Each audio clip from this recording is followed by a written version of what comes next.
For roll call, we have Councillor Manzer, Councillor Tudor, Councillor Thurber, and Deputy Warden Ross, and myself. We are all in attendance. For staff, we have Coral Lee, Manager of Corporate Services. We have Tyler, Manager of Municipal Services, and our CAO, and Pat Stevens, Executive Director. Assistant. Couldn't get through without making a mistake. So last word. Last word, yeah.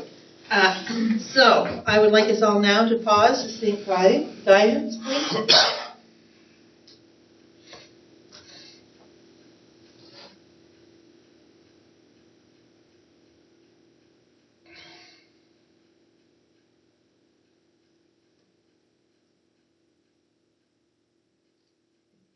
And now, we will read the mission statement.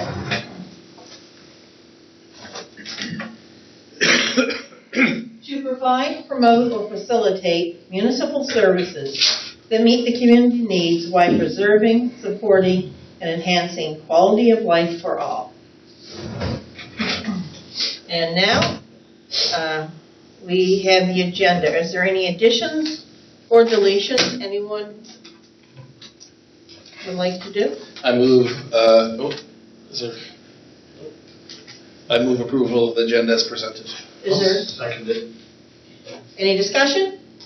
All in favor? Aye. Contrary minded? Motion carried.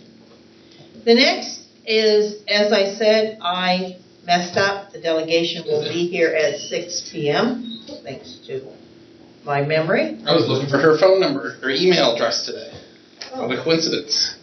You will get it when she comes. The next is the minutes of July 27th. Is there any errors or admissions? I move approval of the minutes for July 27th, 2021. I'll second. There's no errors or admissions? Hearing none, all in favor? Aye. Contrary minded, motion carried. The next is unfinished business from the minutes of July 27th. Does anyone got any business they'd like to bring up from those minutes?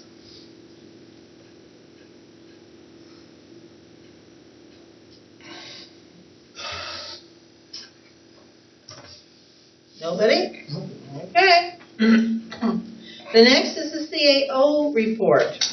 And at this point, I'm going to start by saying our next meeting is tomorrow night at 6 p.m., public hearing. Am I bouncing, or is it just me sounding I'm bouncing? No, it sounds fun. Okay. At the Digby Arena. Now, here is, on October the 5th, our staff cannot be with us. They're at the AMA. And I feel the best thing to do is just cancel the meeting. The bylaw, I think we're looking to go ahead with the TIR meeting. It's just a challenging one to coordinate. We've already bumped that. Okay. So, Yeah, I like the TIR meetings. I have a list of stuff. So, Yeah. is everyone comfortable with that? We will have the TIR, but not have the bylaw. Okay. All right. Okay, the next is October the 12th at 00 p.m. Oh, good, I'm not the only one who messes up. The Committee of the Whole. I think it's supposed to be for 5.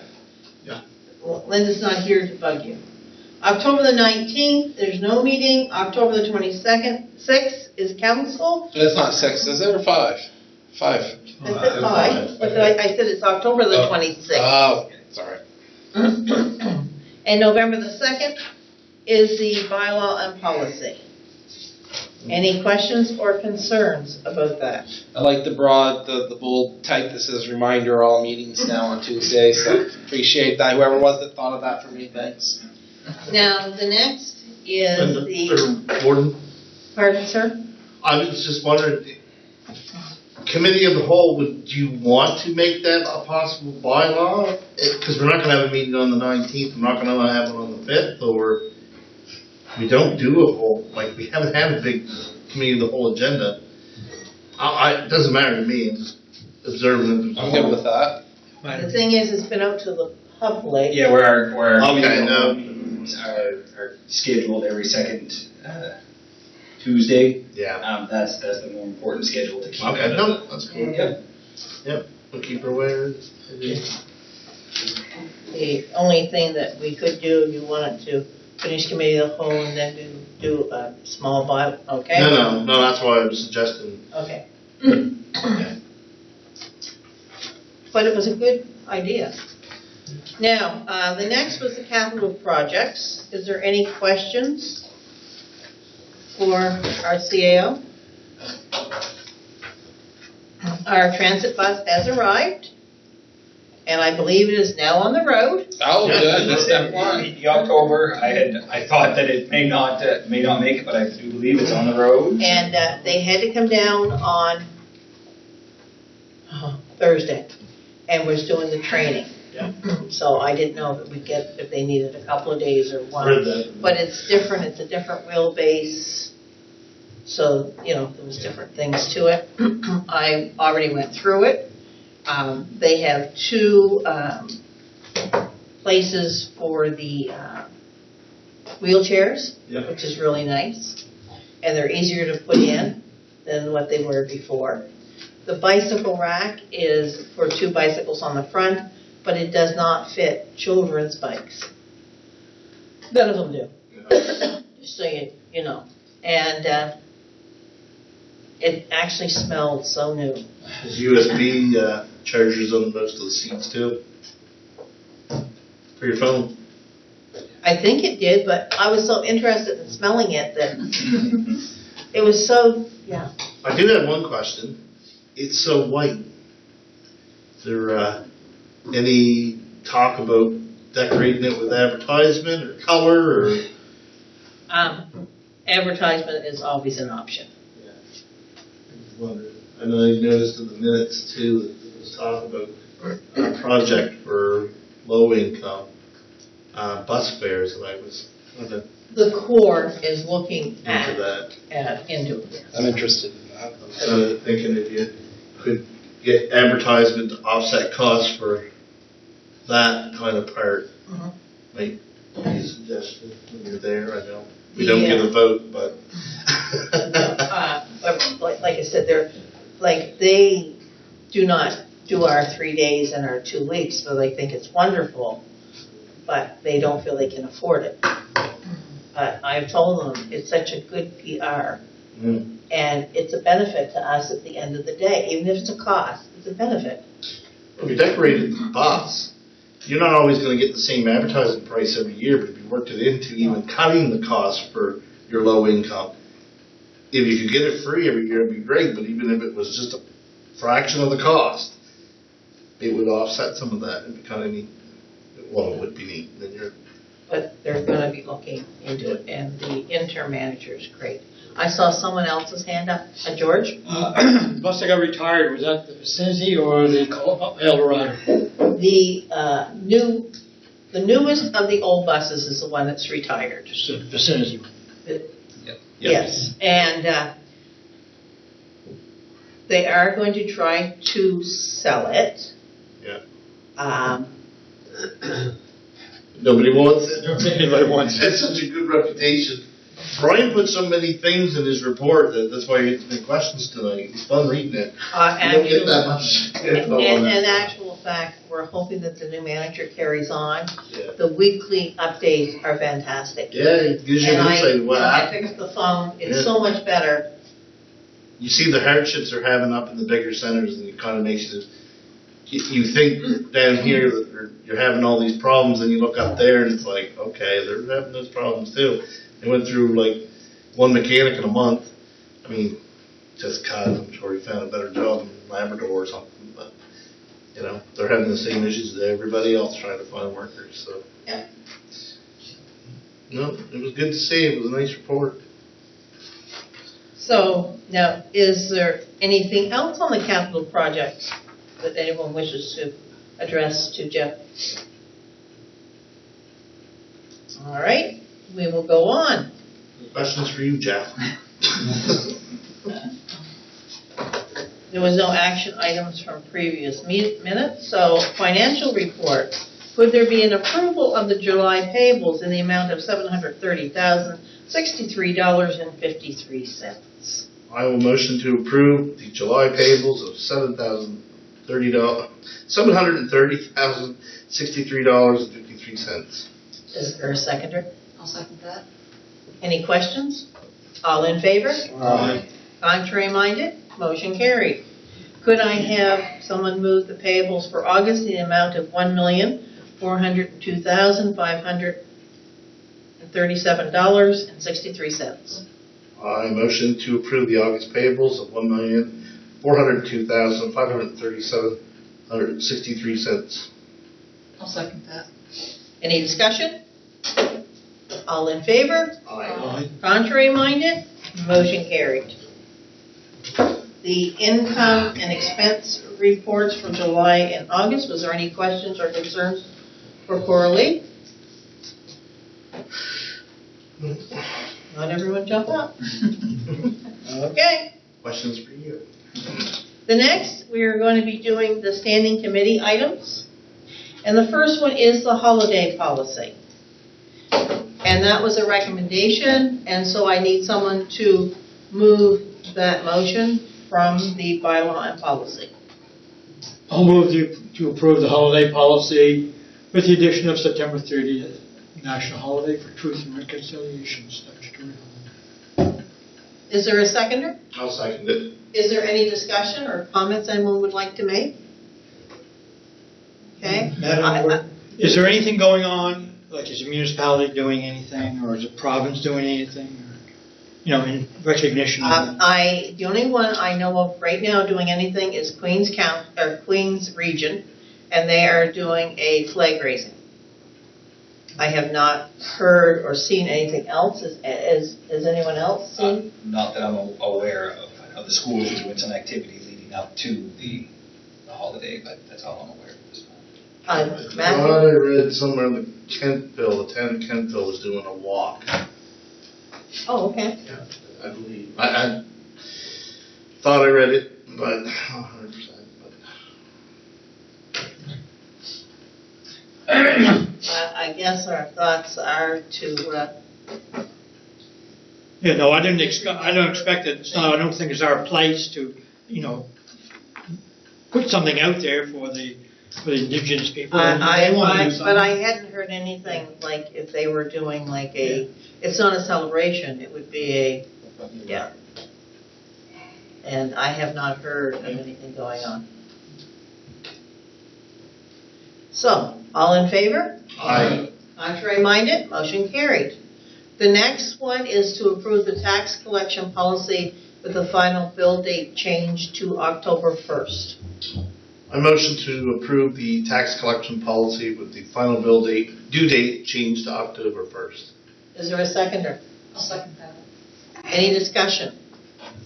Perhaps we should explain that because now is the September 30th is a holiday. It's a bit hard to ask someone to come in and pay their taxes when there's no one here. Mhm. So it's been changed to October 1st to make it better for our residents. Okay, all in favor? Aye. Contrary minded? Motion carried. The next is to approve the youth grant policy with the inclusion of clause 4-14 starting March 31st, 2022, and annually on every March 31st thereafter. Any funds remaining in the budget as set out in clause 3.1 shall be transferred to the Digby Area Recreation Commission Active Digby Funding Program. So Is there a mover for this? And please read it. I move to approve the youth grant policy with inclusion of clause 4.13 starting March 31st, 2022, and annually and every March 31st thereafter, any funds remaining in the budget set out in clause 3.1 shall be transferred to the Digby Area Recreation Commission Active Digby Funding Program. Is there a seconder? Is there any questions or concerns? The reason this is now being done is to benefit youth. So if there is any money left over, it's now going into another youth program. So it's a benefit again for our residents, and this council is thinking ahead. All in favor? Aye. Contrary minded? Motion carried. The next one is, of course, to approve the definitions in sewer bylaw number 2007-01 and number 2007-02. Could I have a mover, please? I move to approve the definitions of sewer bylaw number 2007-01 and number 2007-02. Is there a seconder? I'll second it. And that is just to make the language plainer and to be understood. All in favor? Aye. Contrary minded, motion carried. Next, to approve the change to the committee structure of the Accessibility Committee. Is there a mover? I motion to approve the change to the committee structure of the Accessibility Committee. Is there a seconder? I'll second that. And again, it's so that we have fair representation on the committee and make it better for all. All in favor? Aye. Contrary minded, motion carried. The next, to approve the funding request for the Break and Waves Festival for $2,500. I move to approve the funding request for the Break and Waste Festival of $2,500. Is there a seconder? I'll second it. All in favor? Aye. Contrary minded, motion carried.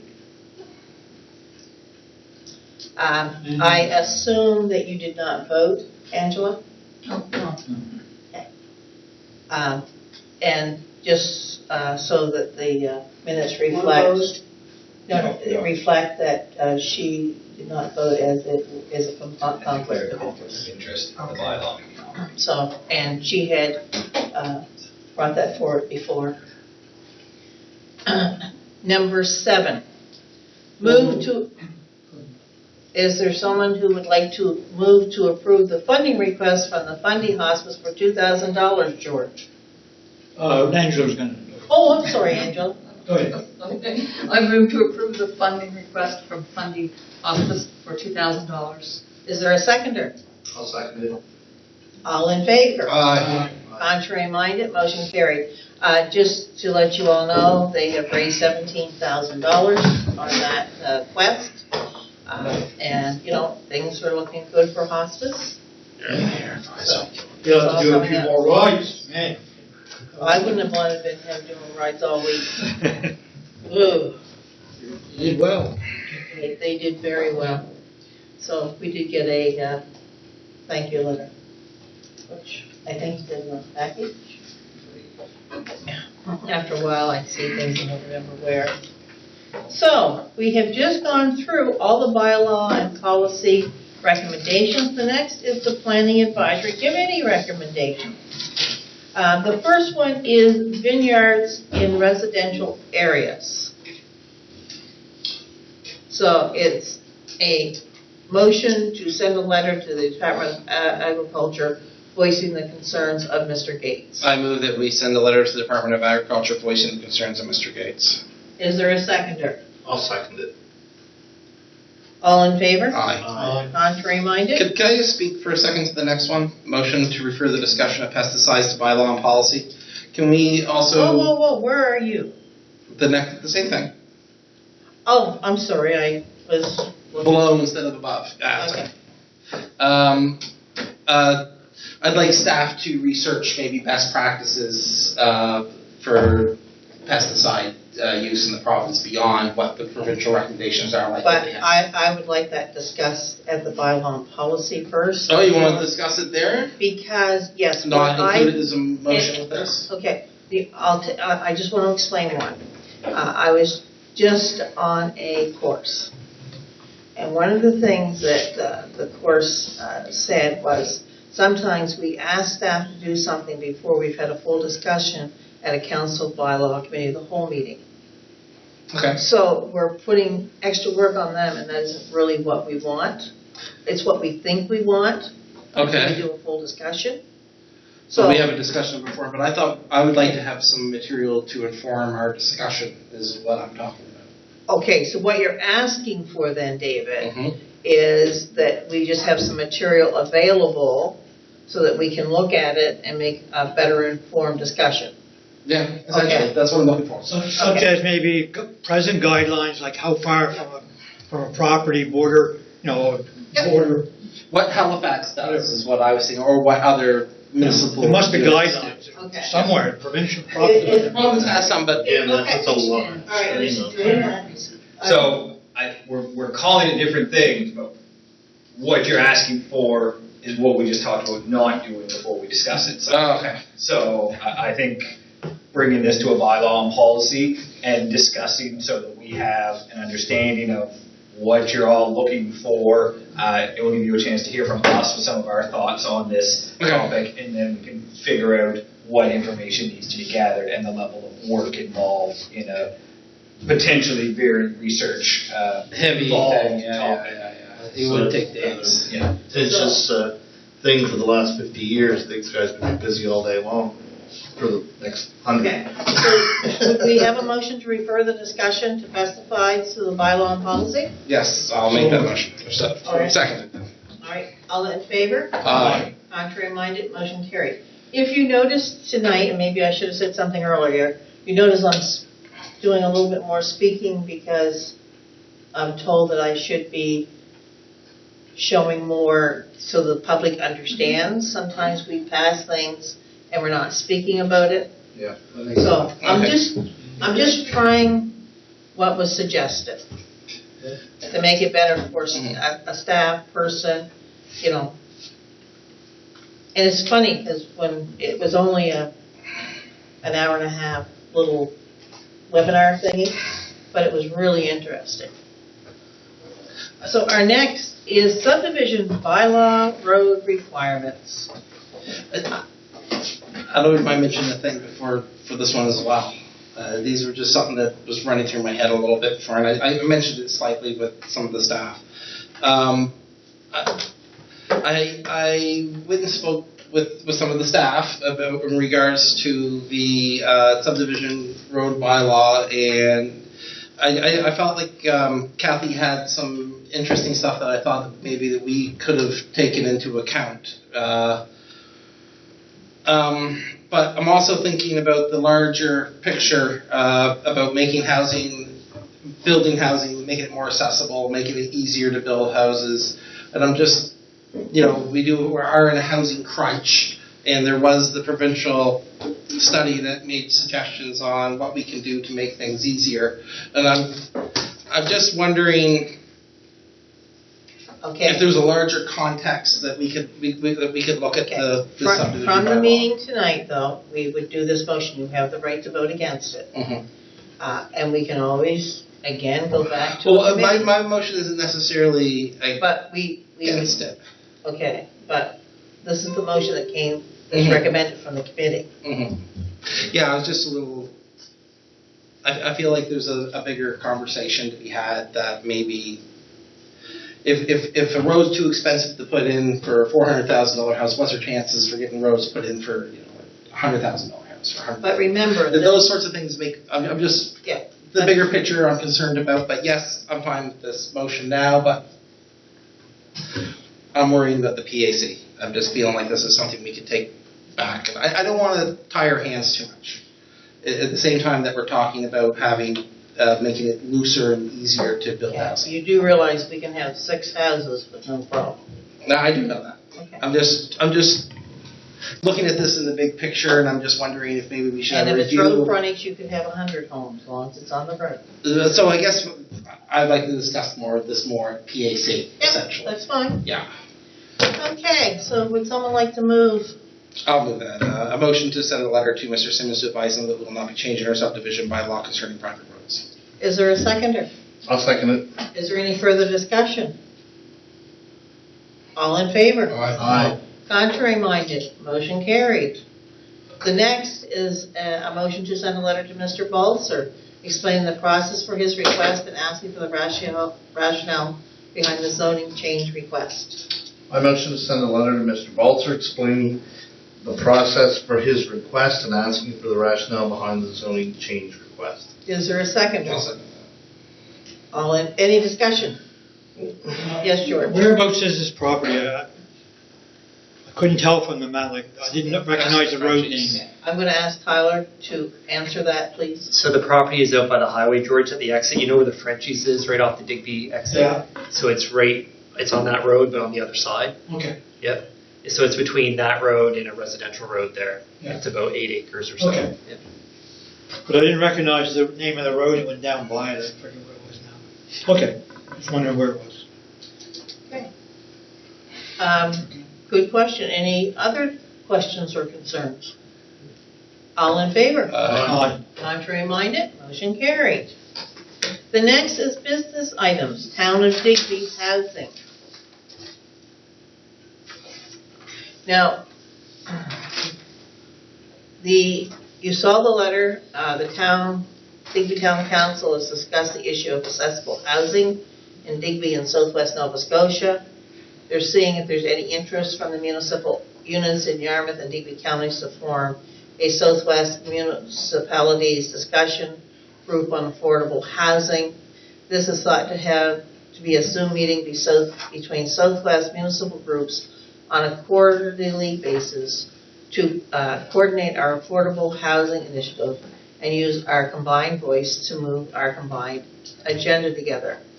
The one thing I want to say right now, Angela is dealing with the housing issue on the Digby committee, which a town councillor is on.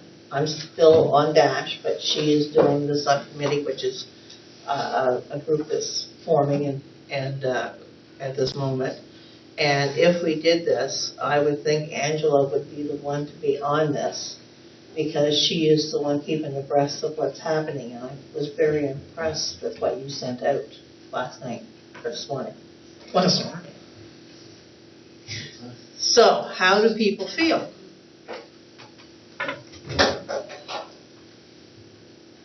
I think a quarterly meeting discussion is not a bad thing to have. It's not onerous or too much to ask. What does Angela think? Okay, first the CAO and then Angela. And I do think it'd be interesting. I think there's a number of different approaches being taken by the units in Southwest Nova Scotia on this. So I think just for an information gathering perspective, there's, I think, some private partnerships. There's high levels of involvement from government and much lower levels. So I do think, at least initially, I think it's worth participating in, just to gather some information for different models that are being used, because I think there's a lot. I think we're going to start hearing about this from NSFM. I can't remember what they call it at conferences, but Yeah. Lessons learned from other units. I think there's a lot of different models as people creatively try and solve this. So I think there's a lot of potential there. And these are lessons also for the PAC. And Angela, you had your hand up? Yeah, I just think it's a really good idea, because I know the committee that I'm sitting on, they've been looking at some information that's online from Municipality of Clare. And also when I was down to Yarmouth last weekend to the Shift celebration, I talked with Pam Mood, and actually she's involved with at the federal level and the provincial level, so she would be a great resource. And yeah, I think it's a great idea. So, could I have a motion for Angela to be a liaison? Well, I motion that Angela be a liaison for the Tri-County Affordable Housing Committee for our municipal unit. I'll second that. Any further discussion? All in favor? Aye. Contrary minded, motion carried. As we do know, affordable housing is I'm dealing with it every day. a huge thing. The next is the Doty Road concerns, and that letter Others. came. Pardon me? You get a fresh new MLA for these sorts of letters to go to. Okay, you saw the letter come in. Letters? Yeah. I was reading about the Doty this morning. So, I am going to ask, I assume it's something we take to TIR and maybe have a discussion at our TIR meeting, but how does council feel? And I'll start with Councillor Miller. Seeing that our TIR meeting is next week and not 3 months from now, I don't see the purpose in sending, discussing all this stuff, because actually we have no say in it. So let's forward it to TIR next week. Send them the letters, let them, so they can read them, be ready for any response or whatever, and we'll bring it up at our TIR meeting next week. I mean, there's not much we can do about it. We don't have. No, but I thought if we put it on our meeting, they would get the letters in advance Yeah. and be prepared. They said no before to this. So they said no, but But we have a new MLA. that was only one person speaking. Now there's 4 or 5 with Yeah. concerned about the road in the winter time. You sure good? So, Just so. It's always open, my dear. but it's only a week away. I think we can wait till next week. Obviously, you had Are you comfortable with us putting that on the agenda and making sure TIR gets copies? Because it's part of their I'd agenda. let the pack. MLA know. Well, As that fresh would be my next step. Yeah. We don't get any- So, do we need a motion, or is that just direction? No, I think Put we it on can just the take agenda? direction on that, I think everyone's on the same page. Okay. The next, I love this idea, the message in the bottle. Yeah, But that's just me, because I'm weird. one of those, the first Wesleyans of Digby County were one of those 13 ships. Actually, I read that recently in a historical history book there, and thought that was kind of interesting. They didn't have Wesleyans here for another 30 years or so afterwards. They all went to Sierra Leone. And there's lots of Wesleyans to this day in Sierra Leone. So my question is, what do people think of this idea? I felt it was something I had to bring forward. I cannot make those kind of decisions. That's a council decision. I mean, I like the idea of the message in the bottle.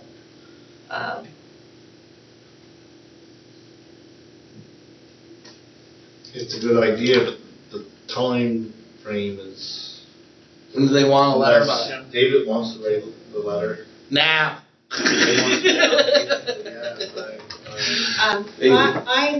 I think that I could get a letter done. Yeah. All right, Linda, And, we'll leave it with Linda. But, I'll send, after I get the letter, I will get Jeff or Tyler to send it out. I want their opinions. An interesting, I'm not saying something that's not. an interesting aside. She was talking about promises of land being made to the Black Loyalists. Yes. To this day, They still haven't gotten it. they are, and there was been the legislature in the 50s said to sort it out, and they passed the law, and then they never did it in this till now. So 300 years later, they still haven't sorted that out, and we all obviously know why. Okay. So I will put Linda Everybody else got to the a lots. letter. They pay taxes on it, but can't mortgage it. So it's the worst of both Okay. worlds. And your taxes. Last is the Accessibility Committee. Oh, yes.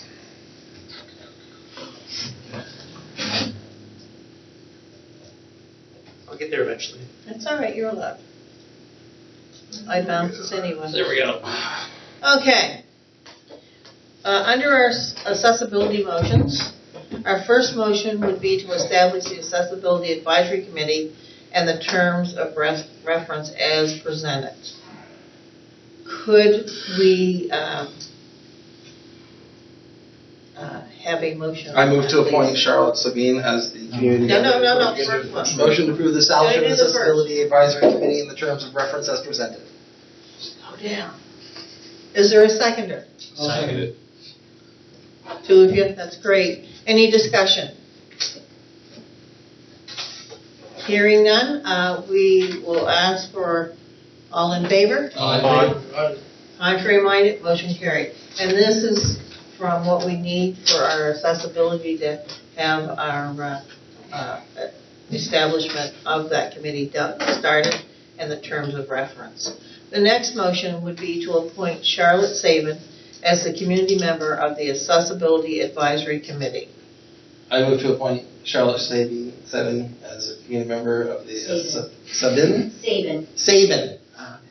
As the community member of the Accessibility Advisory Committee. Wow. Now Is there we a- can't even say committee anymore. Is there a seconder? Well, I've got all kinds of horrible things to say about Charlotte, Yeah. so since she's here, I'll second it. Any discussion? Aye. Oops. Okay, all in favor? Aye. There's my aye. Contrary minded, motion carried. The next is to a motion to appoint David Tudor as a council member of the I would also Accessibility say no to this. Advisory Committee. Can I see? Yes, you can, and David, you cannot make this motion. I will move to appoint David Tudor as the council member of the Accessibility Advisory Committee. Is there a seconder? I'll second that. Oh, you got a seconder, you're lucky. All in favor? Contrary, Yay.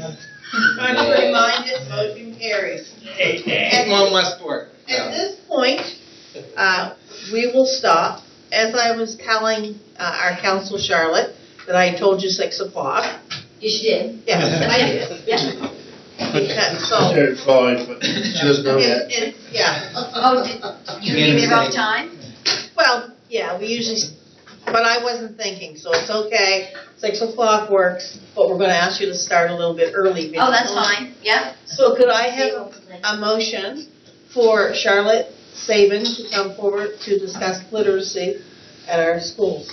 I motion to have Charlotte Seaman come up and talk about literacy in our schools. Is there a seconder? I'll second that. All in favor? Aye.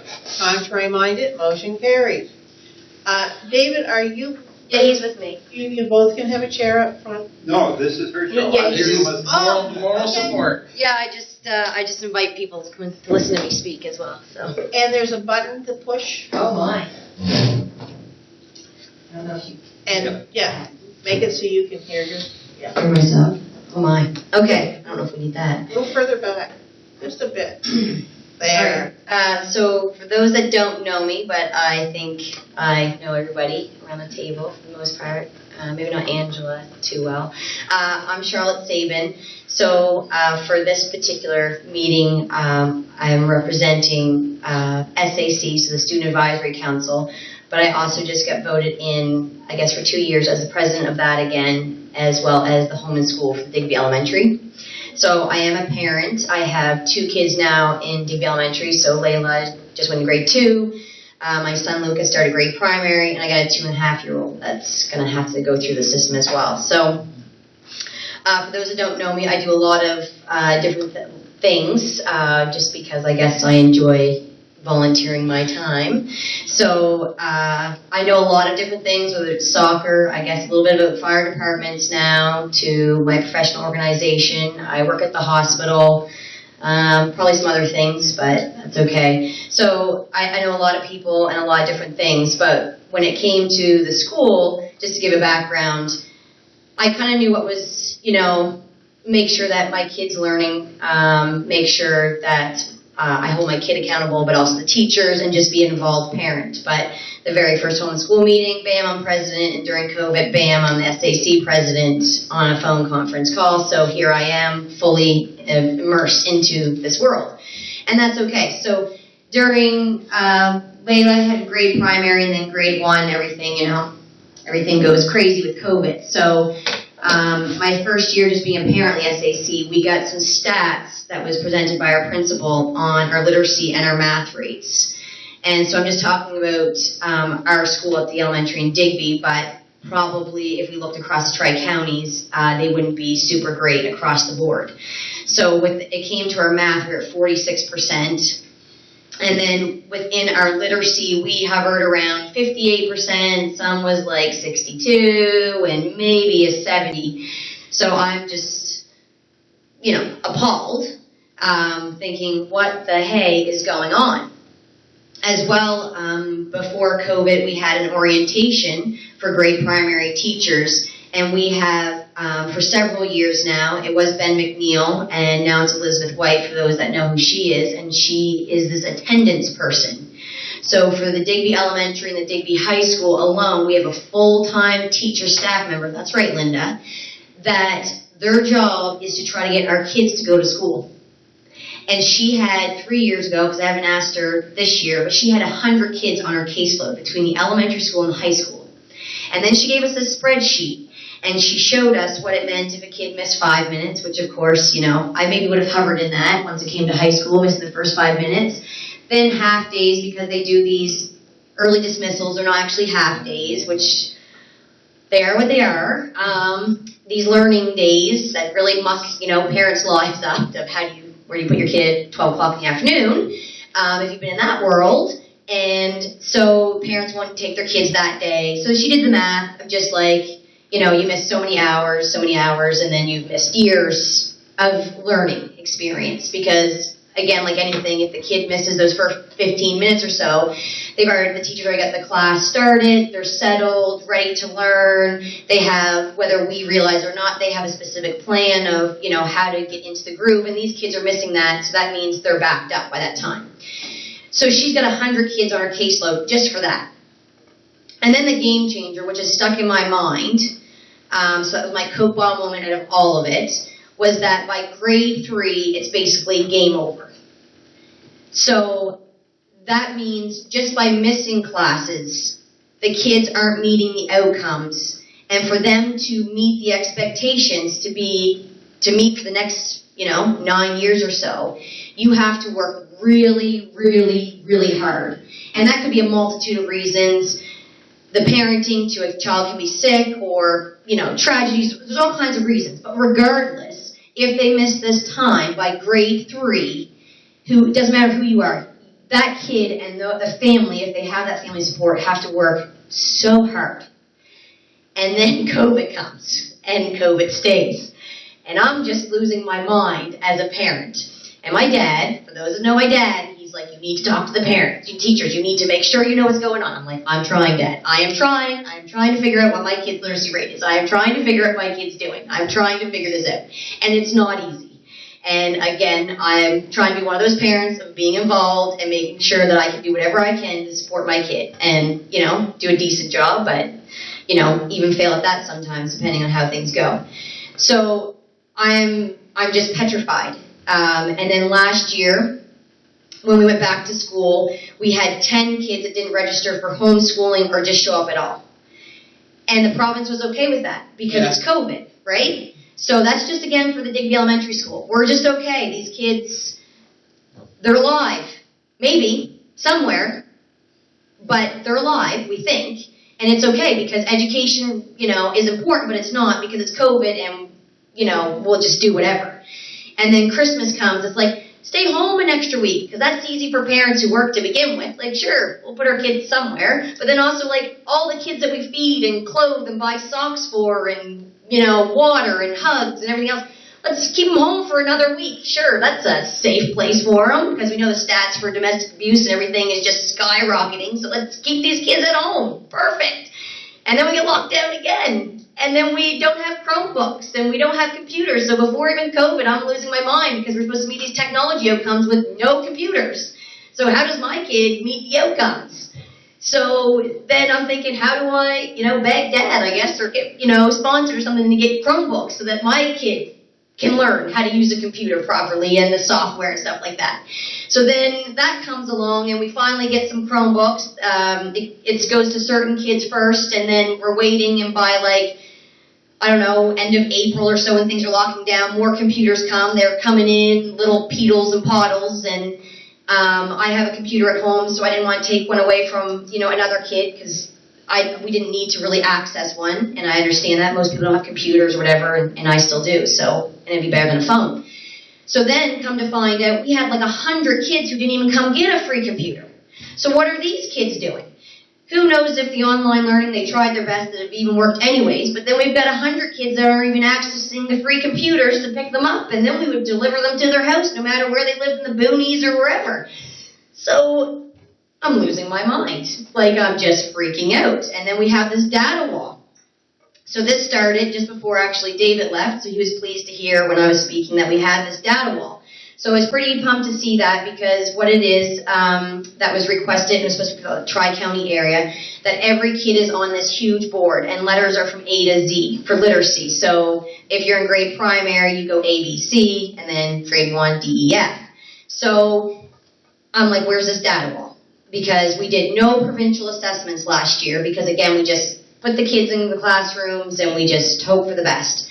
So by the end of the year, I asked, from our principal, if I could have the stats on this data wall, because it can't be good, because we weren't doing good prior to COVID.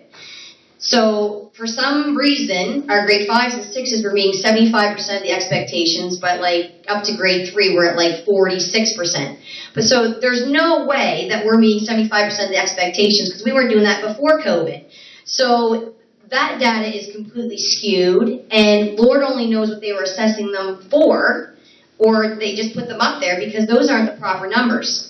So I talked to some Tri-County people, and supposedly we're going to have provincial assessments this year. So the grade 6s are going to be assessed, I believe, in October. But our grade 3s, they do it at grade 3 and grade 6. Grade 3s are until the end of the year. So again, someone said to me, well, you know, everybody's in the same boat. And it's like, you got to be kidding me. You cannot accept this as an answer with this COVID.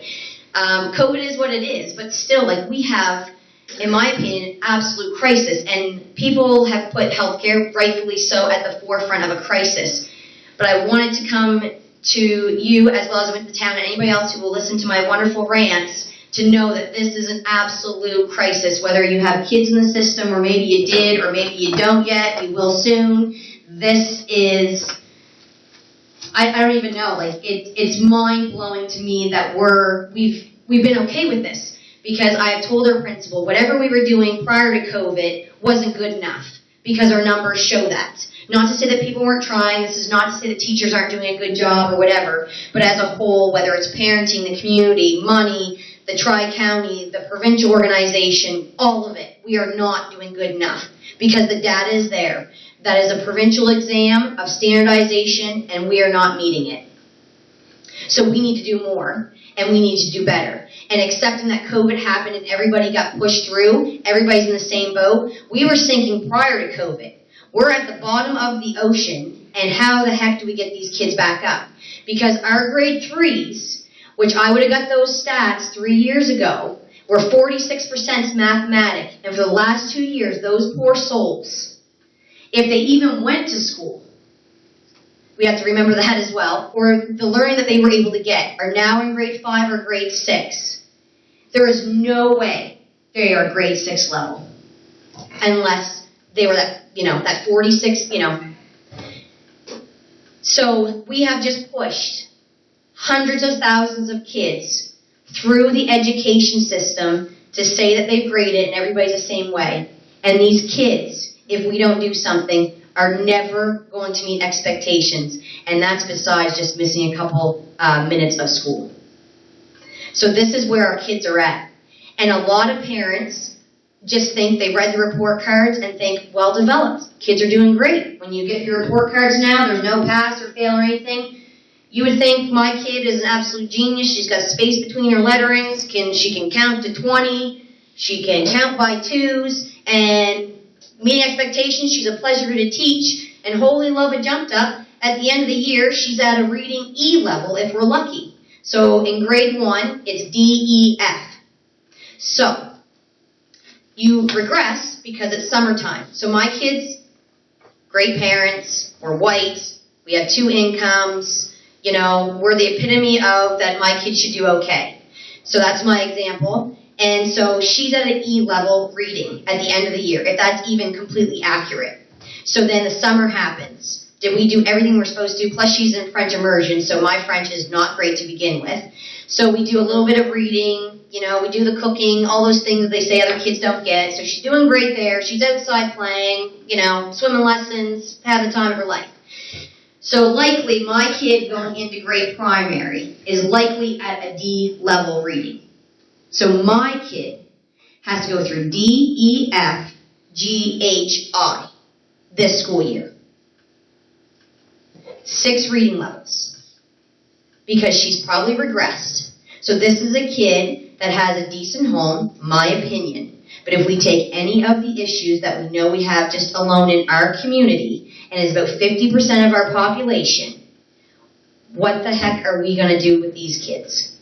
So a lot of parents that I talk to, They have fought their own battles. They have paid for private tutors. They have taken their kids, to Kentville or wherever to get private assessments to find out if their kid has a learning disability, and then fight with the system to try to get supports that their child needs so that they can succeed. And when they have the supports, they do succeed and they do well as should be expected. We have none of that unless you actually fight for it. And all of these parents are doing it alone. I could do that myself. I just don't work that way. I have tried. I've had 3 maternity leaves, and I was supposed to just go back into my job and just work in my silo, but I've realized that is not how I work, and I don't fight it anymore. And I cannot sleep knowing that there are 50% or more of our kids that need support, or parents are fighting alone, and they shouldn't have to do this. So I have spoken to Jill, our MLA. I've talked to our rec department. I've talked to Family Resource. I've gone to Chuck with Dalla. I've talked to 2 Tri-County literacy people. I've kind of talked to the teachers, which they can't really say much, so they just nod. And I just say, do you think I'm crazy or am I on the right path? And they're like, sounds good to me. So then it's like, okay, great, because I'm going to just keep going. Our principal obviously is aware of this, and I've talked to parents, within kind of my circle and my kids' circle right now. And then last week we had SAC and home and school, so I have told everybody there what I am doing, and I also told them even if I wasn't elected, which no one's crazy enough to do both, for sure, if one. So I'm back in, so this will be kind of part of that mandate, which SAC literacy is part of that I will be educating everybody and fighting on behalf of all kids. I don't care who they are. This affects all kids across the board. The other issue is that it doesn't actually affect just our kids in the school. So the problem actually happens before they even hit school. There are so many kids that come into the school that aren't at the level that they should be at. They don't know Twinkle, Twinkle, Little Star. They have speech impediments. Their learning, attention span, all of those things are severely affected, and they have multiple kids coming into the school system that don't have the basic learning requirements or expectations to then even learn. So, all of that, then, people say, yeah, it is what it is. We live in Digby. We live in the area. I don't accept that. I am from here, and that's just, no, I don't accept that. Just because we are who we are does not mean that we can't be smart people, and we can't do great things. And, I feel I'm one of those people, and I've come home, and I'm okay to be from Digby. So, what I would like to do is create a literacy committee. So that would have stakeholders be involved. But I don't want it to be just to talk or put something. I don't want to do research. That's just, I want to have actions, and I want to get started right away. And I want to start, which Dave grilled me, which was great, of how to make change. And right now I want to focus on what I feel that I can do right now and to start to make change right away. Because if I go too big and go to government people, they don't really care, and I can't get money out of them. I can't get potentially the extra bodies. But I do know that if I start here and what the research already says and what people tell me, I don't have to go looking for that, and I can actually start, hopefully, to make a difference with everybody else. So we need to start talking to our babies in the womb. And obviously, for whatever reason it is, parents aren't doing that. So we have the Family Resource Center, so the prenatal clinics, which the province doesn't support anymore, but the Family Resource still does. So literally what I want to do is actually, within the programs, start reading to our kids. So during those programs, literally sit there and go through Twinkle, Twinkle, Little Star to the womb and start reading to them. Once they come out of the womb, a lot of people reach out to the resources that are already in place. So with Sharon talking to the rec department, oodles of kids, they're packed or whatever, they, for whatever the reason, our camps are full. They provide wonderful services. So during a camp all day, 5 days a week, setting time aside to read to the kids. Again, prime example, myself. Working all day, my kids at camp, doing swimming lessons, and then soccer. They are a ball of a devil of joy. by 7 o'clock. So I'm not going to read to my kids certain nights because they're just flat out exhausted. But if I know that they're being read to by somebody else because it's within the program, that means my kids getting the literacy and the reading time that they need and they deserve through a different program that already has my kid. Same thing with Learning Grow. They have how many kids? 50 plus kids there every day, setting aside time to literally read to these kids. We can go to far away from home, the agencies within the daycares. My kids go to that literally we can provide books, or then just ask them, read to these kids at least 30 minutes every day. So again, that's being done. If we have parents that aren't doing it, or the system isn't doing it, if we create the literacy options, then we know the kids are being read to, and we don't go to the people that can't or won't or just don't find it's a priority. Someone said about adopting a book and then every kid brings home a book.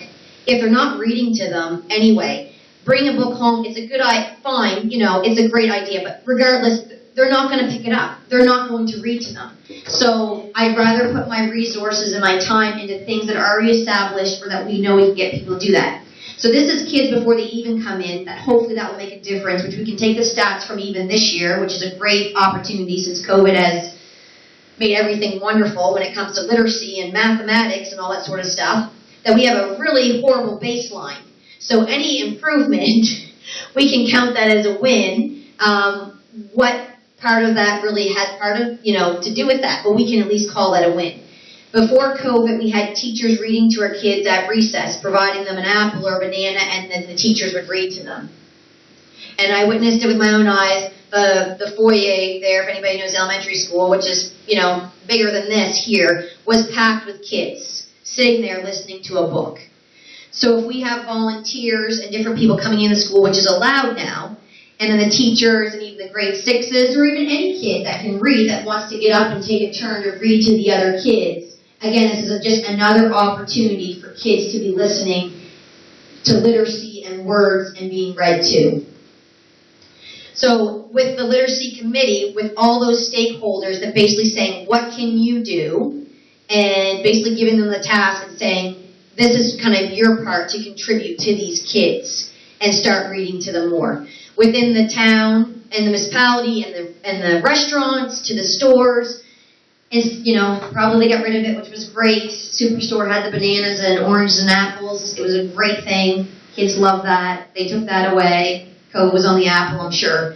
So, but we, baggy up the books in COVID-friendly Ziploc bags and say, here's a book, and while you're doing your grocery shopping, waiting for the dentist, whatever, because you're not allowed toys anymore because they're dirty. But if you had the books there, you're not allowed toys anymore, Linda. They're dirty. So when you go to the dentist and you have to wait, which sometimes happens, having books there and just say, take the book, read to your kid while you're waiting for the dentist, and take the book home. But the books are there. And then if the kids are knowing, like, ooh, what books are going to be at this place? Again, that's just sparking their interest. And even if their parents can't read it, they bring the books in, or they're looking at the pictures, or they are learning at school something, then they might actually be able to read the books at some point as well. So again, those are some of the things I think that we can do on our own and start them right away, because I don't want this to be like, oh, we got to wait for the province or different and bigger people, because that, we just know how that works. I think these are things as a community, which I feel we have a huge responsibility. These are our kids, these are our future, whether you have kids or not. These kids are being pushed through the system regardless of COVID, and they can't learn. You can't fail a kid until grade 10. Grade 10, who even cares by that point? You give the parents permission to grade. And the parents' permission. I talked to another parent, and I said, their kid is going into grade 3 or 4, I believe.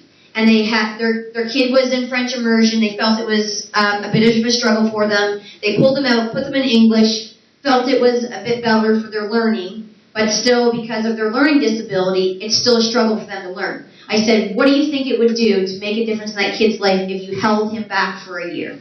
And without hesitation, she's like, it would be a game changer. They're allowed to do that. It's a game changer. They're allowed to insist, the parents allowed to do that. But it's hard. It's very, very hard. Because if you look at our kids in our elementary school, we should have over half of our kids being held back. And then what would the system say to that? But we have over half of our kids that should be held back. We have more than half, because our grade 5s and 6s and even our grade 4s that are at 46% mathematics literacy, and we push them through, how the heck are they going to do anything in high school? I have one parent tell me that she didn't know her kid didn't know how to spell her last name going in grade 7. I'm like, how is this even possible? And she's telling me that a report card's like a stellar report card. Yeah. Like, Well, we don't have school boards anymore either. yeah. I can tell you, Charlotte, when I go in and teach and I have to get them to fill out the forms, I have to sometimes go over and say, can you tell me what your name is? Because the letters are backwards and I can't figure it out. And this is kids that are going to be graduating. We're talking 10, 11, 12s.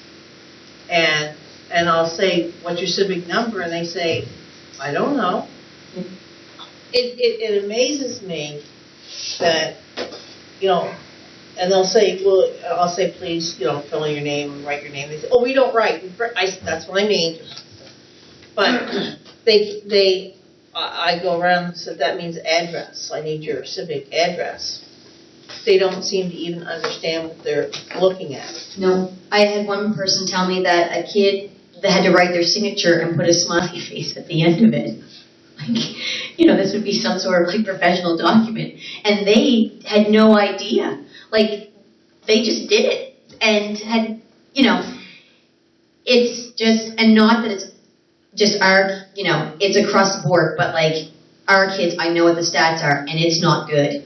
It is not good. And to say that most of our kids are graduating, and I failed my first physiology exam when I went to university, and that was eons ago now. I felt that I was still prepared, and maybe with the studying, I did well, obviously, in high school, but I think it's even more critical now of how many kids think that they're doing so great, and when they get to university, they can't do it. They can't do it because they've been babied, or the expectations within our system are so low, and everybody has to be a winner, and we have dumbed it down so our kids feel successful, and they are dumb.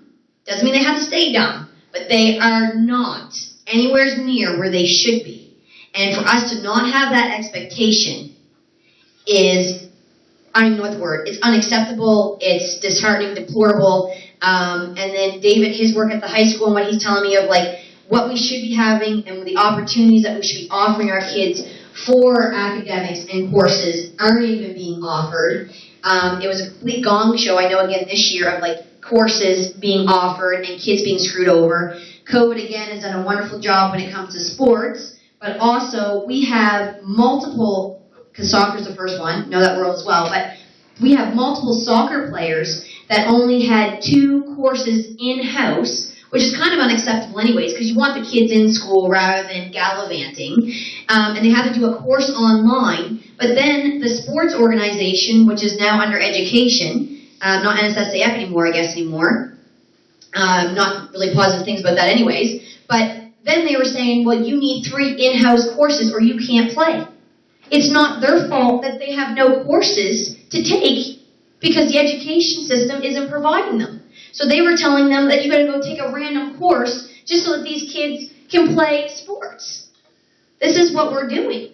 Need to advocate for school boards again. The school boards, people The numbers are showing it to you, Charlotte. I don't think the school boards they were the worst. will work. They created the problems that we're dealing with. We Yeah. still have the same executive staff that were there when the boards were there.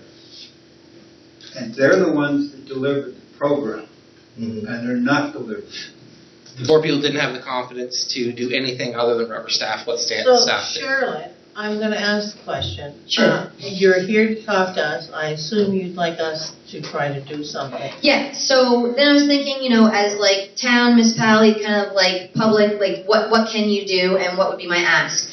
So my first, obviously money, sure, we'll take it. I pay lots of taxes, so sure, we'll take some of that. But, and I know budgets or whatever, so that's fine, but I'm really not here for that. So, one, support, when I do go to the province, having the backing, I ask the same of the town, of having our support for our kids and for our community to say this is unacceptable and we're not going to accept this anymore. When we see newsletters and all stuff, it's great, but these kids are coloring and they don't even know how to spell the colors. Yeah.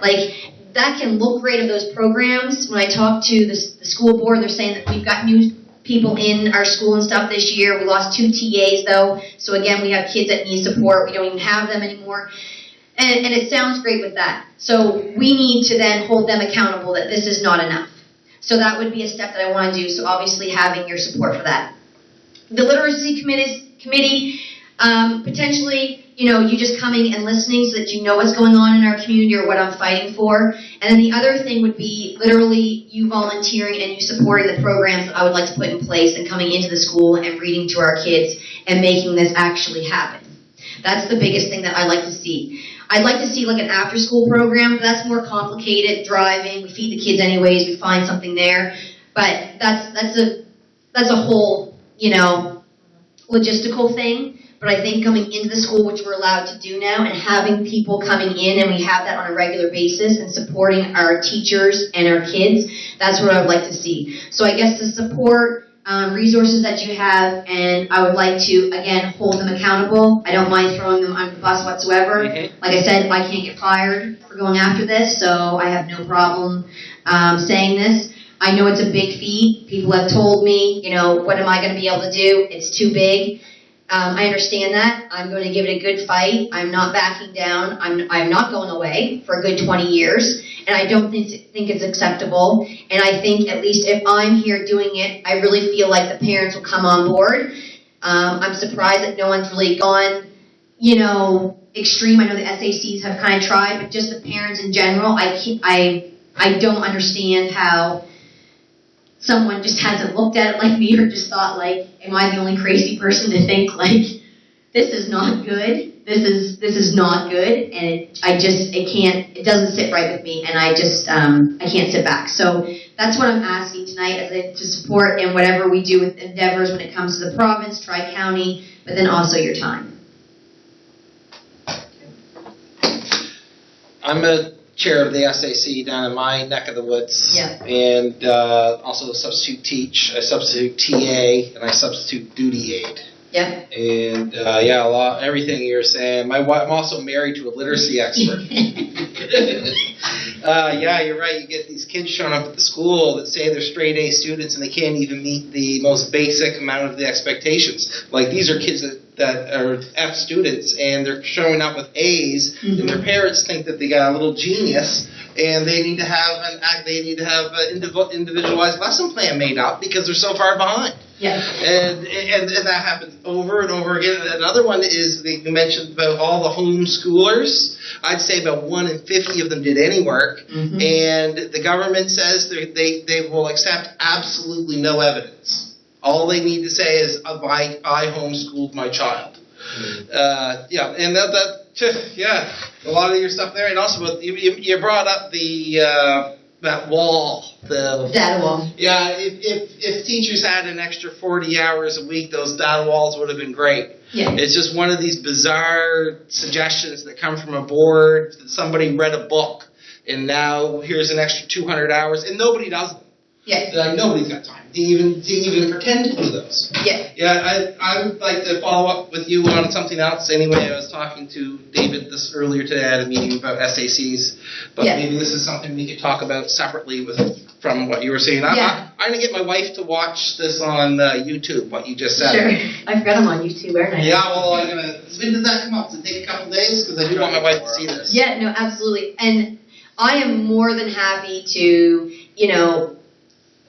my focus is, again, like, I didn't want to focus on my kid. And I am kind of like, just, holding it into the elementary. But again, like, if everybody is on the same board, I'm more than happy for us to expand it. But I know for me, my time is, I like to stretch it as far as I can. And David still loves me. But I know all the SACs should be. But in our community, I have no problem us, definitely within the provincial stuff, but tangling this. And I mean, if everybody wants to make their own, or we somehow create that and expands, and everybody comes on board and it becomes bigger right away, I am totally on board with getting everybody on board right away, and we just create this for all of our kids. I only have so much, of my focus that I can do. But I mean, if it comes big right away within our community, what we can do within our community, I am more than happy to make that happen with all of our SACs. When I was library clerk on the island, I used to bring boxes of books to all the different classrooms for all the kids to take home. Just things like that. That doesn't continue. That doesn't go on anymore. But I used to drop them off at the Digby School and Island School. That way, at least they're books that coming home. And yeah, I'm interested in talking to you about this. Yeah, no, I'll reach out to you. I'm writing you a letter anyway. The next couple of days, I'll put the addendum or something on the end. Yeah, no, absolutely. Yeah, no, for sure. So many issues. Where do you pick one? But few things more important than literacy. There is, and we support, like with our home and school, and things got changed, with COVID, and we had, a pretty good, healthy fund, and that is to service all of our kids. And again, it's mind-blowing, we had one teacher saying that they're buying socks for these kids because their feet get wet. So we literally bought, 48 pairs of socks. So then our teachers aren't buying socks, to the Play-Dohs, the whiteboards, we bought hula hoops, to whatever. Again, my thought within, my school, or what I can do, those basic things, or again, my kid might be from Digby, but there is no reason that my kid, just because they're from the city or, whatever school, that my kid can't have the same things or the same basic things. I don't accept that, and it's unacceptable to say that this school is doing better or has that, or they've got the Chromebooks, or they've got the playground stuff, or they've got whatever. Feel like Santa Claus, but then it's like, what do you need? What can we do? And we've got a little healthy budget, and trying to at least break down those barriers, which then the kids love them. It's a better experience for them, but then also the teachers, hopefully that brings up their morale, because then we're providing those things that they don't have to worry about or they're not doing, where it makes their teaching experience better. It was like they were coming down, as soon as I announced, like, we got all this stuff and made it a big kind of to-do, the teachers are like running down, getting pencil sharpeners, literally pencil sharpeners, to rags to wipe the whiteboard markers off, and just, again, stuff that this is what our school is struggling with. And this is just unacceptable. So if we can break down those barriers and then focus on the primary things of, like, the food seems to be even pretty good in our school, and the support that we have for that. So our kids are being fed. We try to love them the best we can with COVID, and you can't touch anybody anymore. And then we've got dry socks on their feet and, clothe them. And now we just have to actually do what the school structure is actually meant to be there for, and actually teach our kids. So that's a big feat, but I'm here, so... We will not make any decisions tonight. We never do with a presentation. It would be by next month. But I think what you've said is very appalling to me. Very appalling. And you're right. I don't think of it. Like, when I go across the road to my grandson, he always brings me a book to read. And he has his favorite books. I mean, he's 23 months. I think I say 23 years. Not yet. But I mean, he likes books, and I'm trying to, even though he's only little, I'm trying to start him with his alphabet, because I want him to learn to write. I do not want this printing crap when people say, when I say sign your name, and they print it out, and they say, I said, and that's your signature? Well, yes. I made a homemade analog clock, and I'm teaching Layla how to tell time. And so help me. Oh, I bought one. Yeah. So that I can teach. I just made a makeshift paper one, and then I'm telling her to move it to tell me what 11:30 is and stuff like that. Because, and again, this has nothing to do with, like, the teachers, the frontline people, right? Yeah. But again, this is bigger, and these are expectations, and we've had lots of students and different people come through, and my eyes, I know exactly where that clock is. My eye goes to that. I got a watch on here, even my phone just had notes on it. But, like, I would rather look at that, I guess just even laziness, but I would look at that, and most kids, I guarantee you, wouldn't even know that there's a clock in this room, because I presented at the high school before. Little long, the clock I was looking at was dead, so it drove me crazy, because I looked at it multiple times when I was presenting, and kids were like, I didn't even know there was a clock in the room. Little long, it was dead. Little long, they couldn't tell the time, even if it was working. So I was like, oh my dear, like, So, yeah, so there's a lot of work, and I know that, but I think if we start right from the ground up, and then we start these things, it can't hurt. It can only make things better. And then, of course, going after, the bigger people is certainly something I will be going after. But this is where I just wanted to start, where I think I can make a change and start things right away. I'll say the first thing I'm doing when I get home is reading the Justice Belly. That's right. Hey, you should. My kids were screamed at, so yeah, but it's true, absolutely. Well, I really appreciate the time to see us tonight. I think, as you just heard Tyler saying, you've already influenced him. Yeah. I know David was saying he wanted I'll follow up with this. Yeah, for sure. absolutely. Yeah. to follow up, but he said he wanted to meet before the meeting. So I will say that by next month, we can give you a report. I personally like the idea of volunteering. I don't know where I'd ever come up with that idea. Yeah, exactly. I hear ya. I do like that idea of having the opportunity to go in and read. Yeah. Yeah. So. And those are easy things, right? I mean, there's lots of people volunteering. It's a hard thing, but there are those people that I think we can get a hold of, and I'm sure there's lots of people who would love to read. yeah, they are cutie patooties. So yeah. We used to bring the pre-primaries and primaries to the old folks' home. Yep.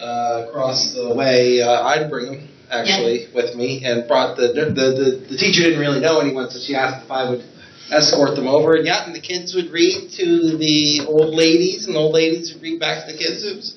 It was cute central.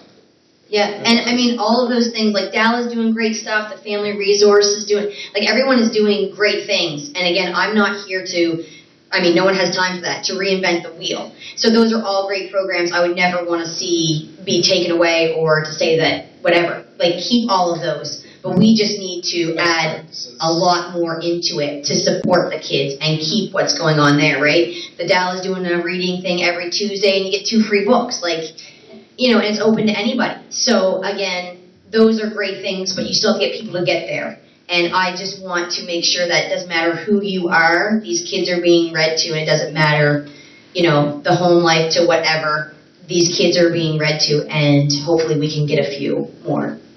So, thank you so much for letting me. Super presentation. Thank you. Is there any other questions anyone has? We really appreciate your time. Well, I appreciate you. I already wrote Tyler and told him to send me the link for this video when it comes up. Oh, yes, well, send it to me. I don't know if I want to watch it, but, It will be out tomorrow. Oh, good. Oh. I forgot about that, but that's all right. That's good. We can get to more people, so, yeah. All right, thanks so much. Thank you. Take it easy, Charlotte. Okay. The next on the agenda is correspondence. We have correspondence from Transport Declare. And they That have, wound me up. I fed off that energy. We're ready to go run in a circle here.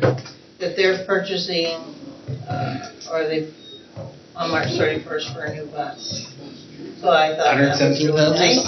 And they said that if council would like to have questions or would like to meet, they will arrange a meeting with you. Is it something we would like to have a meeting with Transport Declare later in the year? I feel comfortable with, we're good, but I suppose it's always good to touch bases. Have we met with this new person in charge? No. We've met I last would time think it would before. be nice for a committee of the whole meeting if it's possible. Yeah, I was just wondering whether we wanted it to be a bit more closer to budget once we get through another COVID stage. I think Transport Declare is let's do still that. pretty impacted Yep. by Yeah. COVID. Yeah, I just, Yeah. Sounds So- good. like, yeah, April, March, whatever. Clarendon is Okay. one of my favorite people I ever met as far as this job goes. Okay. For Transport. The next was, it was the letter that came back that I had sent to them in July. And Yeah, that took a long time. What a bad letter return it was. They didn't address the question even slightly. No, I know. It's just working on them. There's no acknowledgement of anything. Just a restatement of what I could cut that. I could have cut and pasted that off the website myself. Oh well, maybe we should send it again. There's a new minister. Let's do that. CB sent the same Send it letter. again. We have a new minister, and write back that we're hoping that we get a better response. Invite them to do better. You don't want to say do better, but we may want to send a letter just to inform you of our concerns possibly. Do it in a I'd like a positive reply, way. just to make sure that the new administration is aware of our concerns. Is that okay to do, Jeff? We certainly can. I would suggest that Lindsay A. Wadden, who is the Chief Operating Officer, will write us back the exact same letter. Yeah, that's right. Minister McClellan might be a different minister at this point, who's also the Minister of Municipal Affairs, I believe, Mr. Bowers. But yes, I would summarize that the COO here is the same person in your response. I have no hope, do I? Oh well, I'll bring it I up. might chalk it up to discussions with our MLA when Yep, we let's get do that. together there. Yeah. Would be a All right, that sounds good. Is there a list that we're keeping track of things to harass the Well, yeah, MLA about? it's between Jeff and I got a list. Pat. It's all in the agenda and the minutes. Okay. Oh, that's right. You guys have a meeting the next day. That guy told us about. Okay. So. And the next, of course, was our thank you letter from David Civic. So, which was nice to see that come through. Did he say how much they need to get their initial things, like get it underway, whether it's engineering or planning or It's whatever? a lot of money, Several hundred but thousand. they're working tirelessly towards it. Yeah. The next is our advisory committee minutes, reports. There's the joint RCMP advisory June minutes. Is there any questions or concerns? This wasn't the one that you brought up my concerns. No, 'Cause I didn't that- see it in the No, minutes. that's at the next. Okay. Just And checking. I took everything to the RCMP. All right. Just As well. checking. Okay. I I wasn't at the last. I want to meeting. meet the new boss and see if I can have the relationship like I did with like Rocky and all those other guys. Okay, the next, Oh, if I could, okay, sorry. but yeah, it's not in these minutes, but the discussion was held, a lengthy discussion was held at the last meeting. The warden had emailed on this. So the Tim Hortons McDonald's, that has been in discussion all around. And I have all responses. Yes, but you had said to include it in this package. Yeah. So that's, so they have, the RCMP have met with the owners of both businesses multiple times. There's a laundry list of issues, COVID, staffing levels, everything else. So the RCMP is working with it. The RCMP has been in some degree of contact with TIR, but that has not been working out perfectly. We've got a bit of turnover or challenges at the RCMP station as well. So we've invited RCMP to attend the TIR meeting next week for this agenda item only to see if we can get, there is signage that can be put up on the 303 because it's a highway. You're not allowed to stop on it, but before anybody starts talking about tickets or warnings, you should have a sign that tells you can't do it, right? It reminds you.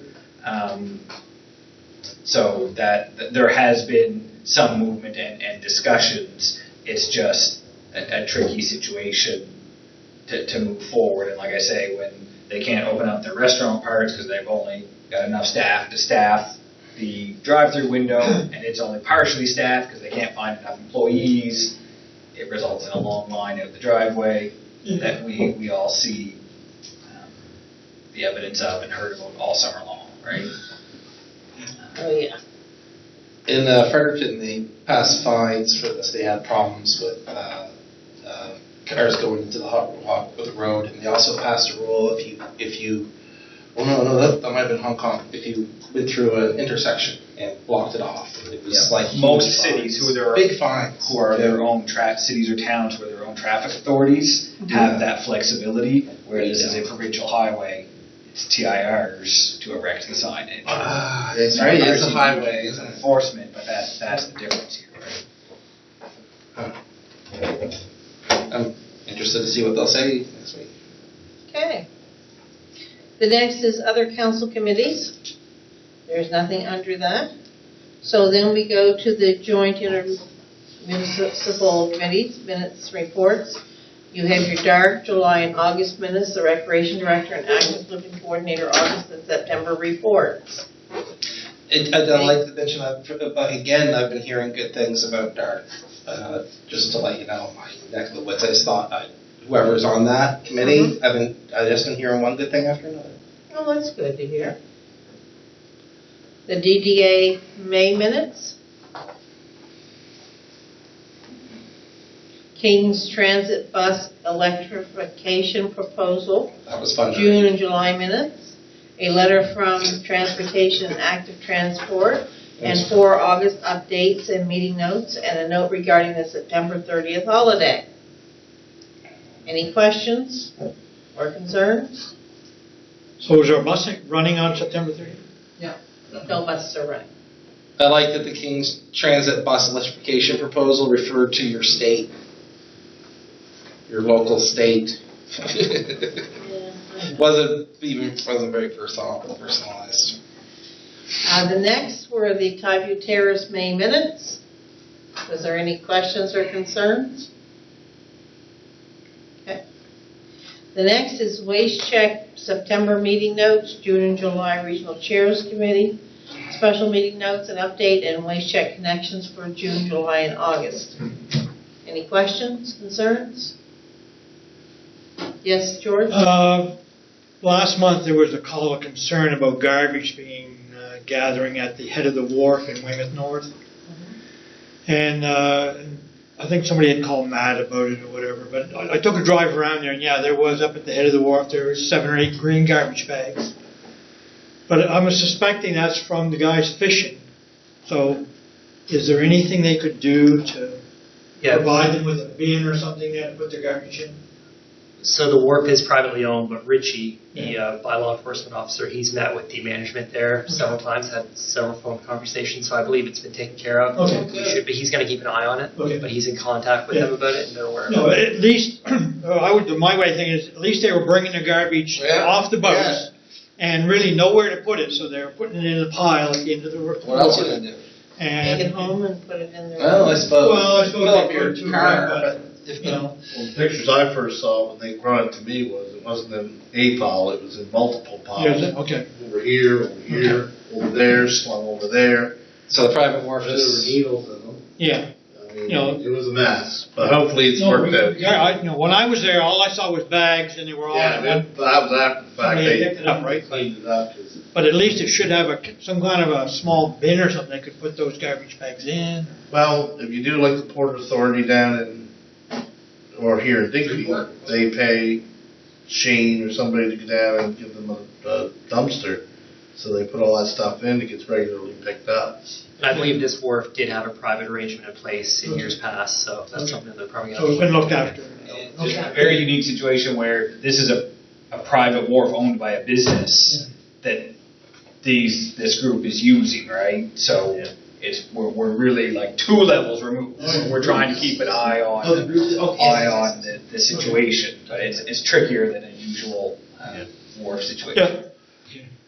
Good. The next is Western Counties Regional Library, June minutes. Any questions? Outside boards, committee minutes and reports. There's the data August meeting notes. And the Southwest Biosphere Society June minutes and AGM minutes. Okay. The next is the Council of District activity reports. I'm going to start with Matthew tonight. July 28th, I attended the first Digby Recreation public meeting about what it would entail to fundraise for a splash park in our area. Very excited, like-minded volunteer group was formed that evening, and they have been hard at work ever since. I presented certificates to a couple of residents who had milestone birthdays in the month of August. John Rupa of Bloomfield turned 90 on August 26th, and my dad, Oliver Ross, turned 70 on August 1st. Oh. Met with the heat pump contractors to see about installing heat pumps at the Digby Fish and Game. Helped sell 50/50 tickets and chowder tickets for Scallop Days downtown. I helped the Digby Splash Park raise money at the Lobster Bash on September the 5th. It was lots of fun. They successfully raised $2,500. I also spent the evening downtown at the fireworks and noticed a large crowd of young people. And it was nice to see after a year and a half of COVID restrictions. And all the young people were out and having a good time. I spent the evening of September 14th and the 15th working with you fellas with a strategic plan for council. I attended the Digby Volunteer Awards at the Curling Club on September 18th. Congratulations to Al Digby and Megan Robinson, who were our provincial volunteers for 2021, and to everyone else who was listed as our local volunteers for 2021. From there, I proceeded to visit the Friends of Point Prim at the Lighthouse for their annual social. The next day, I attended the Digby's Fish and Game. We are purchasing 2 heat pumps for the above apartment. The picture window was replaced, and they will be painting the inside rooms this coming month to be ready to rent. I also dealt with garbage complaints on the Weymouth Wharf and Dixonville Road areas. Huge amounts of garbage were at both sites. Used needles were found in some of them at the wharf, and Waste Check and Digby Salvage helped with both of those cleanups. Not too many road issues in August or September. However, I've had a lot of complaints, and I'd like to see the yellow line from Francis Drive Conway to the corner of North Range Road painted very soon. I've been told the paint's been there all summer at TIR, but the machine hasn't been down. Visibility at night is close to nothing, and if they paint it in late November like they did last year, it really doesn't do much, because by the time you put the salt and all the wet winter weather on it, by September, it's not there again, and the visibility is really bad out there. Yeah, well, on the neck, they went 9 months after when they said they thought they could get down. But at least you got it down there in August. It now will completely dry. Yeah, but it was over 9 months. They went through problems for 9 months. Yep. So it didn't get it through. It was 9 months. Yeah. It's got to be done. It's bad. But that was my 2 months worth of fun. Okay. Angela. I also attended the strategic planning session in Smith's Cove there for a couple of days. I think it was a successful event. I feel good to feel like we've got a little bit of a plan now. I dealt with some business in Bear Rivers, was having some issues with the tree, and I didn't know if it belonged to Nova Scotia Power or TIR, so I think that's been resolved. I had a couple residents with some environmental issues, and they, I think, are happy now with the resolution.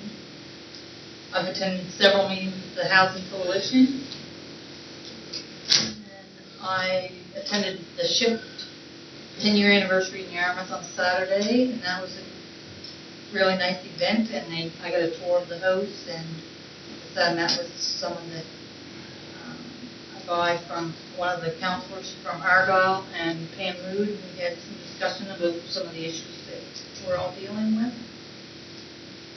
And I've been still working on the trail, the Bear River Trail, and that's Promoted. George. Thank you. There was probably more road concerns in the last month than before. Yeah. But they were down the ditch twice. They did about 600, 700, 800 feet the first day. Then they had to go somewhere the next day. Either machines had to be serviced or something. So they came back a couple weeks later and did another part of the road, left, and haven't been back yet. After they finished ditching, we had heavy rain, and 4 people had water in their basements from flooding and blocked culverts and whatever. So, we've been busy with that. Strategic meetings. We had a whale of a time at strategic meetings. I hope Jeff and Tyler got their jobs all done by now, probably. There's some tree issues in Gilbert's Cove we're looking into. Weymouth Baseball had provincials there Labor Day weekend, so I was down to a few of those games. The boys come up a little bit short. Yeah, they won silver in the gold medal game. And I guess that's about it. Thank you. David? I was busy. I tried to create a local provincial election issue with cell phones and a provincial election issue with the mental health intake. I got an op-ed in the Chronicle Herald, that was on CBC News and News Radio and stuff like that. I also just today got a list of the SACs for Digby County so I can continue to focus on the broken intake system. I haven't given up on that at all. I figure it's going to be a multi-year hobby, really. The federal election, I took Chris Donchemont around, took him around to see everybody, and so at the same time I took an opportunity to sort of prepare while he was talking to the fishermen. When he went to talk to the next fisherman, I talked to the guy he just talked to about the harbor authorities working together. And so this will be, for those of you who are new, this will be my 3rd or 4th try. But I'm bringing down Jake and Denise from Small Crafts and Harbors and Noel Facey, and the run-of-the-mill fishermen, not just the board. I'm going to invite them all, and I'm quite optimistic about coming out of that. Right now, I feel like I for sure have 2 of them willing to work together, regardless of the 3rd, and hopefully by the 3rd we'll be able to go forward. But if I can't get all 3 of them worked in, I'm just going to go ahead with the 2. School's still growing, 1 student a month. It's been a couple of years of that. Food banks costs are up. It's not $1,500 a month. It's $2,000 now. Usage is also up. I have a meeting with several Christians. We're going to plan to achieve sustainability. Me and the Christians got a plan. One of my food bank people got into college and is studying, and hopefully will be all finished by the time it's done. A sad thing, Nancy Buckman died. She's a scion of Tiverton. It's been around. She volunteered for 70 years for the Conservative Party, so a week before she died, I dropped by with Gordy Balser and Chris Donchemont, but not as the political thing, but just to sit down for 10, 20 minutes. And, she told a bunch of stories, funny stories about Brian Mulroney and stuff like that. So it was kind of nice that we had a chance to do that. And sadly, she died a little later. We had the big rainstorm. I got about 20 calls. I started sending letters, email, pictures to Jeff, and then I just said, what am I doing? And I just started sending them directly to TIR, because I got mixed up from when the TIR meeting was. Did the strategic planning. Where are we here? Oh, Michael Best is coming back, my dear friend who discovered You're going to try to turn yours off. Turn your mic off. Just press the button. Let's press mine. Michael Best is coming back, the gentleman who helped me put on the first vaccine clinic. So we're having another vaccine clinic on the 20th, which is awesome, and we're doing it at the fire hall in Tiverton. The Safe Community Act was in town. My good friend, he came and left. I'll give you details later. Drunk drivers, I got a bunch of complaints. I don't know what was up, but everybody all at once got sick of the drunk driving, and so I went to talk to the drunk drivers, and I told them that I got a letter from the school and that the drunk driving had to stop. And I said, you've had a good run your entire life, but it has to end now. And they were like, thank you for speaking to us before going up to the letter, letting me know.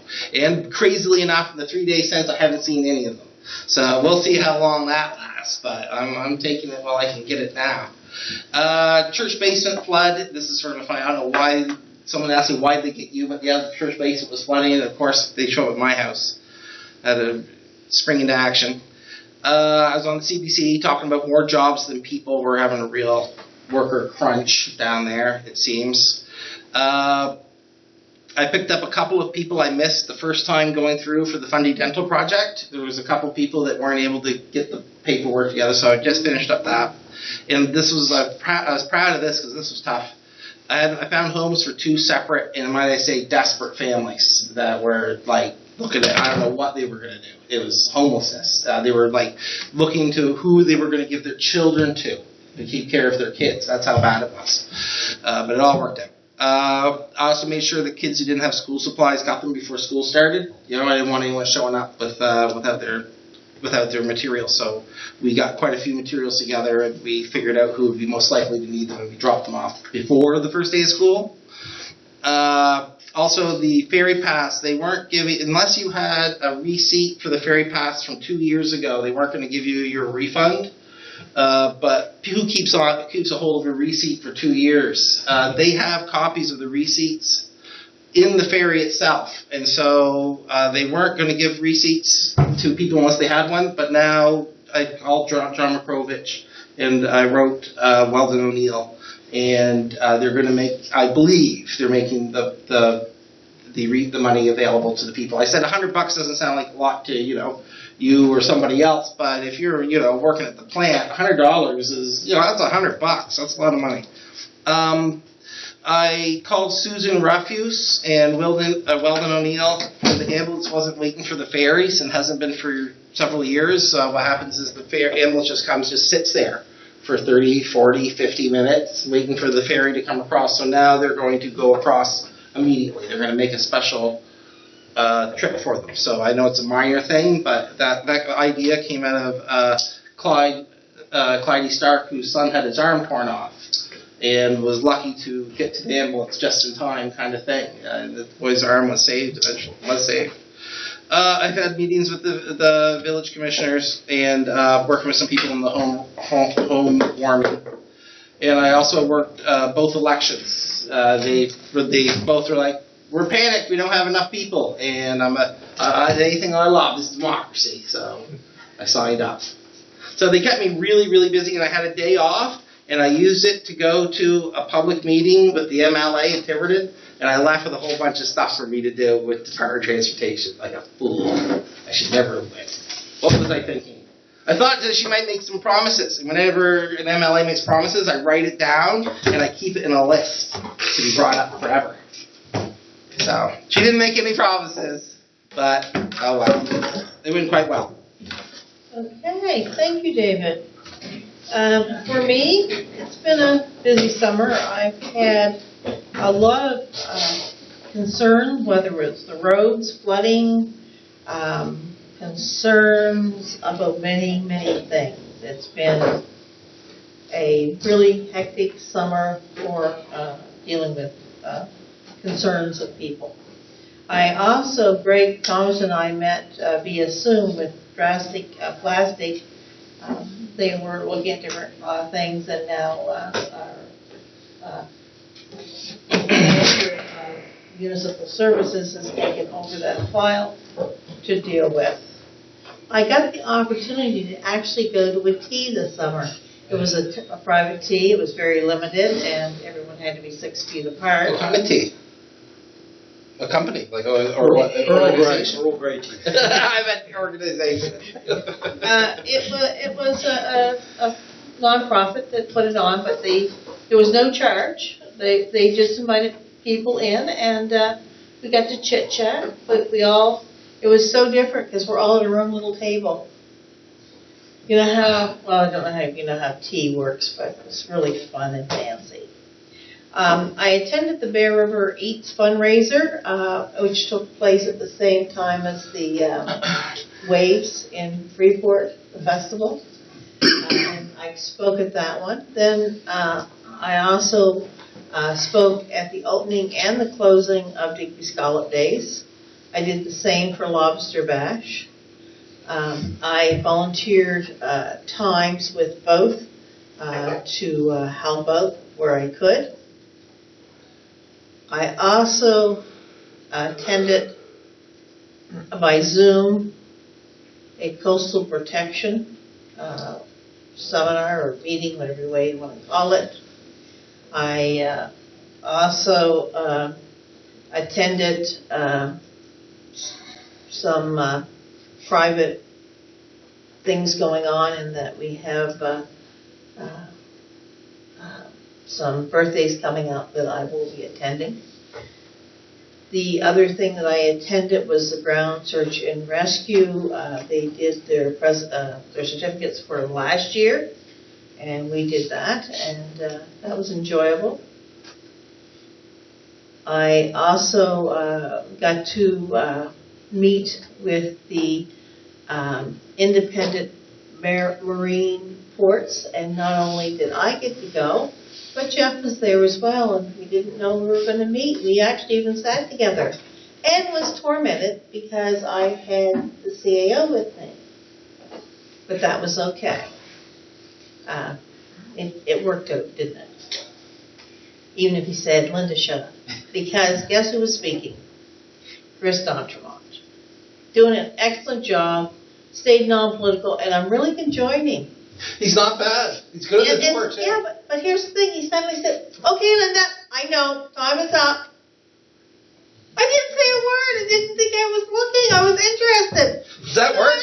Yeah. Linda, does that actually work? I might have to try that. And I went, oh my God. So he said, okay, and finished up. I said to him after, well, he said, I thought if anyone was going to say something, it would be you, so I thought I'd beat you to the punch. I mean, he wasn't mean about it. It was just, I was absolutely shocked. The other opportunity I did get was my pictures taken with the new bus up there before I came down. We also had a waste check meeting that we're going to soon have a policy meeting coming up, and some concerns that's been going on. I met with the RCMP and discussed some concerns. Then other concerns were put on, and then I attended a regional chairs meeting at the Discovery Center in Halifax, and I haven't been there since the kids were little. I will tell you, new building, new change, super interesting. Only thing that I did was, as usual, if there's a way to do something stupid, Linda is there. So we had our meeting, then we're doing the tour. And I seen this cute little girl in this outfit, and it was like an old-fashioned outfit with an old-fashioned bonnet, and it was done in flowers and like more like a orangey color. So I said to her a couple times, hi, and she looked at me and nodded. I was wanting her to tell me what her job was. So I said to the tour guide, the second tour guide, I said, what does that little girl do? She's so cute. She's a robot.